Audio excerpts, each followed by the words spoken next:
Now, imagine you go to your friend's house and you see them playing a game on a high-powered console or something, and you see like, oh, this game is looking amazing, and you're like, oh, I have this game. For example, let's say I'm playing Splinter Cell, and I see my friend playing this game, and the game looks good, the graphics is amazing, the lighting, everything looks good, and then I go home on my PS2 and the game looks completely different than what I put at my friend's house. And you realize that, I'm playing a whole underpowered or more watered down version of the game that I was playing at my friend's house. And you feel me? That's what today's videos is about. So if you look at the title, the thumbnail, whatever, I'm going to be talking about, bad ports for the PlayStation 2. Now, what do I mean by bad ports? Like I said earlier, or in the beginning of the video, where, you get a game, for example, again, like Splinter Cell, you get a game and you play it on a higher console with, everything is there, no cuts, no like watered down stuff or whatever. And then you come onto your PlayStation 2, because this was one thing that the PlayStation 2 suffered from. It's regarded as the best console of all time, and rightfully so, but there were a lot of games and a lot of things that, happened where certain games had to have things like removed or slimmed down because the PS2 couldn't handle it, because, the hardware was kind of dated. That was one big flaw. And a lot of games, a lot of cool and titles and whatnot, they suffered from that one thing. And then again, people had to play games that were either watered down or, had cut content from its predecessor, because again, the PS2 couldn't handle all that. So I'm going to be talking about this in today's video. So if you guys enjoyed, make sure to like, share, and subscribe. And yeah, without further ado, let's get into it. Now, first things first, right off the bat, like I said, I'm not saying the PS2 was a bad console. In fact, it's like one of the best of all time. But, a lot of people, like I said, they suffered from games being, dimmed down or slimmed down. And, you just had to go along with that. Now, one of the games that I'm going to be using as examples, I have 3 games, but I'm going to just start off with this one, was Tomb Raider Underworld, because this game is a really good game to use this when it comes to this type of thing. Because if you look at the PS3 version of Tomb Raider Underworld compared to the PS2, you can really see the difference and how bad it truly was. And it's not only just like, graphics and whatnot, a lot of animations and a lot of things got changed up and moved around and whatnot, or just completely removed from the game. And like I said, that's the one thing that is pretty bad, because again, Tomb Raider Underworld is a good game. Mostly it's the final game in the original Lara Croft, timeline before the reboot. And you feel me? A lot of people, they obviously played the Xbox 360 or PS3 version, or even the PC version, while, people on the PS2 and whatnot, they got the more trash version of the game, which is kind of funny because I remember Legend and Anniversary, the 2 games before Underworld, was pretty good on the PS2. In fact, most people played them on the PS2 and everything seemed fine. So I don't know what went wrong with Underworld on the PS2, but yeah, that was one thing it suffered from a lot. People, didn't have much to do compared to the other versions. Again, lots of graphical changes, and things were taken out and replaced and whatnot, and that's what people had to suffer with. Now again, the PS2 is a good console, but with those type of things, it just made you feel like you were playing a fake version or a bootleg version of the game compared to the other versions that had more things included, better graphics and whatnot. And it just kind of sucked. Like again, PS2 was still good, still the best of all time, but when people had to deal with this thing, it really left a bad taste in their mouth. Because like I said, they could have been playing a better experience elsewhere with a better console, but some people, they were only stuck with a PS2, and it is what it is.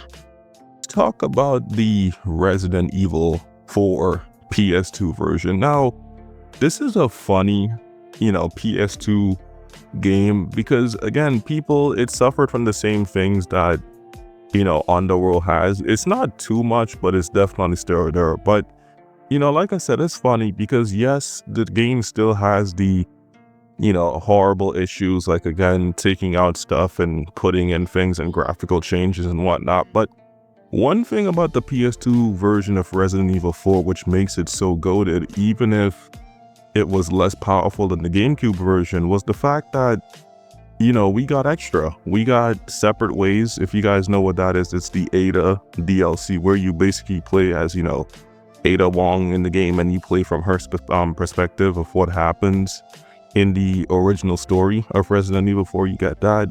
You get like the extra mini games like the Mercenaries mode and all that. You get the extra costumes for Ashley and Leon and whatever.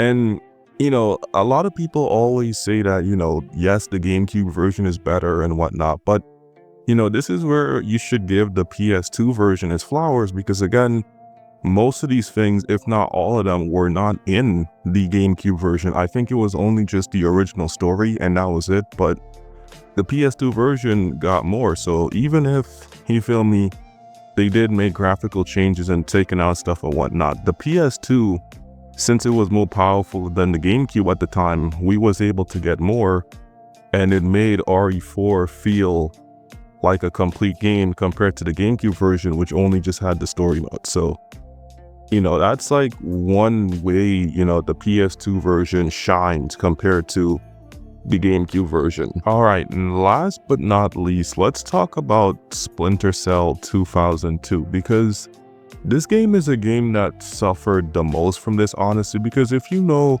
Splinter Cell 2002 on the original Xbox and PC, you would know that it is like the most complete version. Everything is in there, the whole story and whatnot. And then, the PS2 version is not bad, but, like I said with the two previous games, like, again, it had to, content had to be like, slashed apart and stitched together to give us the full game. And, again, it suffered a lot from this because PS2 Splinter Cell it's not bad.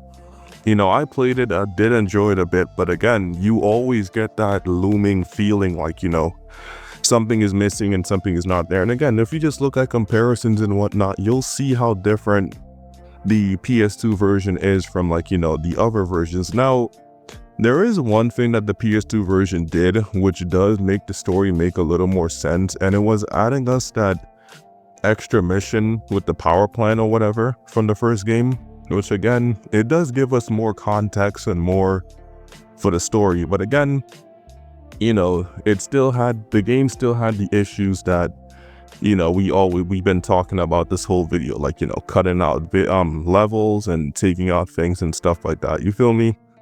That was one thing, again, that people say it was bad because, like, again, they had to take out stuff because of Sony's underpowered console and whatnot. So again, Splinter Cell on the PS2 is okay. It is good here and there, but again, you could have a way better time playing on Xbox and PC if you had them. But again, if you were only stuck on a PS2, your experience may differ. Now, overall, I'm just gonna just say this and then we'll wrap this video up here.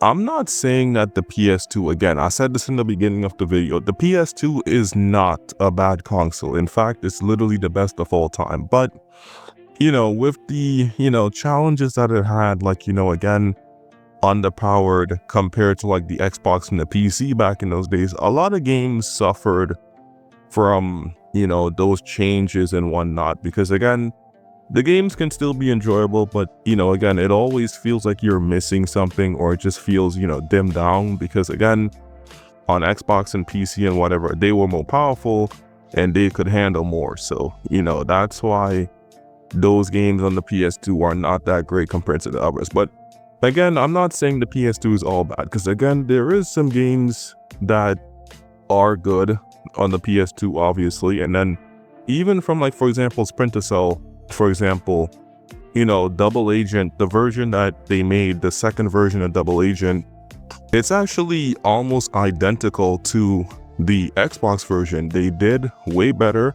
They didn't take out anything, and you still get the full complete story like on the Xbox and whatnot. So again, the PS2 here and there, it does have some good games, but you know, when you had to deal with those changes and whatnot because of how underpowered it was and what they had to change and take out, it really left a bad taste in people's mouths, and it really, you know, made people feel like they were missing something compared to like other people who played games and got like the full experience because they had everything included and nothing was taken out or changed or nothing like that. But you know, like I said, overall PS2 is still good, but you know, certain games just suffered on it. And you know, if people were stuck only with a PS2, I know for some of these games that they had a rough time, and it is unfortunate, but it is what it is, you feel me? And with that said, I'm gonna wrap up this video here, man. If you guys enjoyed, make sure to like and subscribe. Let me know